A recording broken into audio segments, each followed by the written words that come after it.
असांजी पार्टी आहे, हिननि खे लख शाबस आहे जो ॾुखियुनि हालतुनि में बि ही सफ़र खे ॾोरींदा हलनि था। हिननि जे असांजे विच ते का दुई कान्हे, का ॿियाई कान्हे। असांखे ख़ुशी थींदी आहे जॾहिं हीअ असांखे छॾींदा आहिनि। साथियो, हिन मुल्क जे मसइलनि ते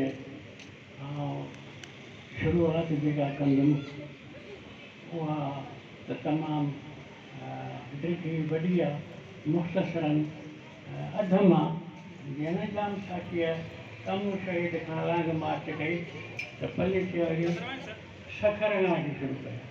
सो मां त सखर खां वठी तव्हां सां ॻाल्हि कयां अधु मां।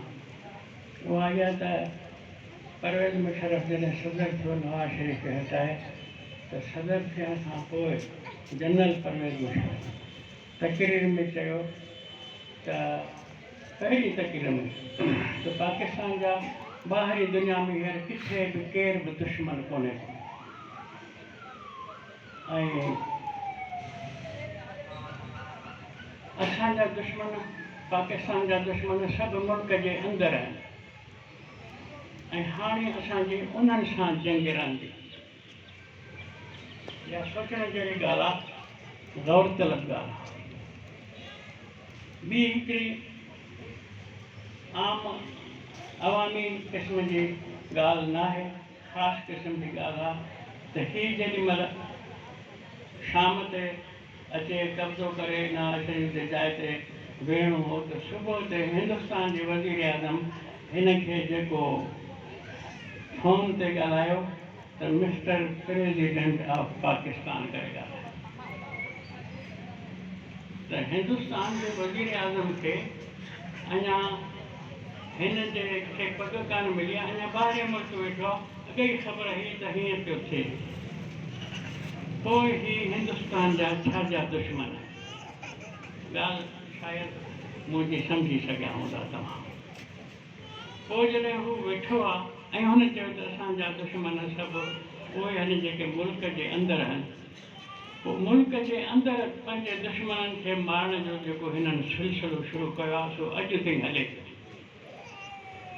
ऐं परवेज़ मुशर्रफ जे वक़्त में इराक जी जंग लॻी। इराक जे जंग लड़ण लाइ अमेरिका जे सदर बुश हुन खां मुतालबो कयो त मूंखे अमेरिका खे पाकिस्तान में ख़ुश्क ज़मीन जे मथां एयरपोर्ट, जंगी एयरपोर्ट क़ाइमु करण लाइ अॾो ॾियो त मां इराक सां विढ़ां। ऐं हीउ ॾेई आयो, हीउ बुश खे ॾेई आयो।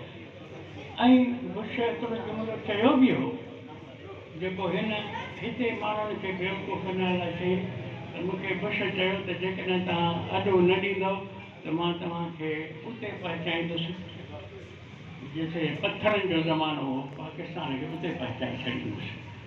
सो हिते जनरल खां पुछण खां सवाइ हू अॾो ॾेई आयो। हिते अचे जनरलनि खे घुराए चई त मां तव्हां खां इजाज़त खां सवाइ अॾो ॾेई आयो आहियां पाकिस्तान। रस्मी तौरु लाहौर में जनरलनि जी मीटिंग सॾाई वई त अॾो ॾिजे या न ॾिजे। इहो थियो जो टांगो अॻियां घोड़ो पुठियां। त उते एयर मार्शल मीर मुशर्रफ अली जी शरीक हो मीटिंग में। उन चयो त हिकिड़े गैर मुस्लिम काफ़र खे असां पंहिंजे धरती जो अॾो ॾियूं त मुस्लमान मुल्क ते हमिलो करे मारे विढ़े जंग करे, इहो सही न थींदो, असांखे अॾो ॾियणु न घुरिजे। पोइ सभु को मीटिंग खां पोइ उथे थो, पंहिंजे पंहिंजे जाइ ते वञे थो। हू पंहिंजे जहाज़ में चढ़ियो, रिसालपुर हुनखे राति पंहिंजे घर वञिणो हो। रस्ते में मुंहिंजो ख़्यालु आहे कोहाट वटि हुनजे जहाज़ खे छा थियो, किरी पियो। मीर मुशर्रफ अली जहाज़ खां लही किरी मरी वियो, शहीद थी वियो। माना त हुनजे इनकार जे करे हिन सां इहा ॻाल्हि थी। हिकिड़ो जनरल जेको ज़ियारत जे वक़्तु ISI जो सरबराह ते नालो ॾसियो मूंखे ऐं उहो जमा इस्लामी जो वॾो पसंदीदा हमीद गुल साहब जनरल जो हिकिड़ो इंटरव्यू सहाफ़ी कयो, उहो तव्हां पढ़ियो, मूं पढ़ियो, जगजान पढ़ियो हूंदो। इंटरव्यू में खोड़ सुवाल आहे। हिकिड़ो सुवाल इहो कयो वियो हुन खां त अव्हां मुल्क लाइ हेॾो वॾो कमु कयो, हेॾी ॻाल्हि कई, क़ुर्बानी ॾिनी, अव्हां कमांडर इन चीफ छो कोन थी सघिया? अॻे रिटायर छो कया विया?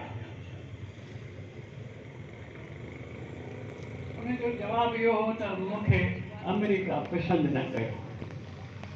ॻाल्हि सम्झ में आई त तव्हां वटि कंहिंखे जनरल मुक़ररु कयो वञे, कंहिंखे वज़ीर आज़म कयो वञे, इहे फ़ैसिला किथे था थियनि? असां ग़लति फ़हमी में आहियूं त को असां आज़ादु मुल्क जा आज़ादु शहरी आहियूं। मां वरी हिकिड़ी ॻाल्हि दोहराईंदुसि, लाखा रोड मेहरापुर जे शायदि विच ते जेका स्टेशन आहे, लाखा रोड ऐं मेहरापुर जे विच ते शायदि हिते किथे जे कंहिं पंजाबी फैमिली जो पुटु धाड़ियल अगवा करे ज़ियाउल हक़ जो ज़मानो हुजे ऐं उन घर धणीअ उन छोकिरे जे पीउ चौधरी इकट्ठा करे मेहरापुर बिरा रोड जा वफ़द करे ज़ियाउल हक़ जो विया त सिंधी धाड़ियल असांजो छोकिरो अगवा करे विया, पहुची विया, मिलिया। उते सदर विया, असां हवाल कयूं त ज़ियाउल हक़ हिननि जो हवाल ॿुधी करे कहकनि में पइजी ही परेशान त असांजे घर में मातम लॻो पियो आहे, असांजो नौजवान धाड़ियल खणी आहिनि, तव्हां खणी आहियूं त खिले वेठो। त हुननि चयो सदर साहिबु असांखे ॾाढो अफ़सोस थियो आहे, असांजे घर त मानी केरु कोन थो खाए ॾुख में, तव्हां असांजे तव्हां ते खिलो था। हा इहा ॻाल्हि कान्हे का, मां तव्हां सां ॾुख में शरीक आहियां, पर खिला इन्ही जे करे थो त इहो सॼो कमु असां कयो। असां बंगाल में बंगाली क़तल कराए फ़ौजी माण्हू दुनिया में ख़्वार थियासीं। सो हाणे बंगालियुनि खां पोइ सिंधियुनि जे फिज़िकली ऑपरेशन सिंधी क़ौम खे क़तल करण जे लाइ असां सोचियोसीं त सिंधियुनि खां मारायूं। सो उन लाइ असां सोचियोसीं हीउ जेको सखर जो सेंट्रल जेल असां भञराए कैदी कढिया, चोर कढिया, धाड़ियल कढिया त इहे वञी सिंधियुनि खे मारनि। सो असांजे करे ईअं थियो आहे। जेतिरा पैसा चओ तव्हांखे ॾियूं था, धाड़ियलनि खे ॾेई छोकिरो छॾायो, जेतिरा हथियार घुरो तव्हांखे पर लेसन ॾियूं था, पंहिंजी हिफ़ाज़त कयो ऐं का ॻाल्हि कान्हे। सदर ममलिकत फ़ौजी जनरल चयो त असां बंगालियुनि खां पोइ हाणे सिंधियुनि जो नस्ल कुशी करणु चाहियूं था, क़त्ल आम करणु चाहियूं था। सो फ़ौज होॾे इहो अमल करे ख़्वार थी आहे। हाणे हिते सिंधियुनि खे सिंधियुनि जे चोरनि धाड़ियलनि जे हथां माराईंदासीं।